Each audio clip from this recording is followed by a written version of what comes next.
Больше 7 килограммов наркотиков обнаружили полицейские в автомобиле, остановленном для проверки документов на стационарном посту.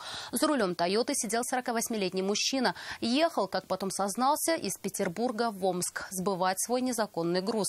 Вероника Гайнудинова с подробностями. Полиэтиленовый сверток, завернутый скотчем. В вашем присутствии скроем. Визуально посмотрим. Внутри большого пакета два поменьше, но тоже большие. Внутри, как потом установила экспертиза, больше 7 килограммов мефедрона. Размер особо крупный. Скрывать водитель ничего не стал. В ходе опроса задержанный пояснил, что является оптовым закладчиком интернет-магазина.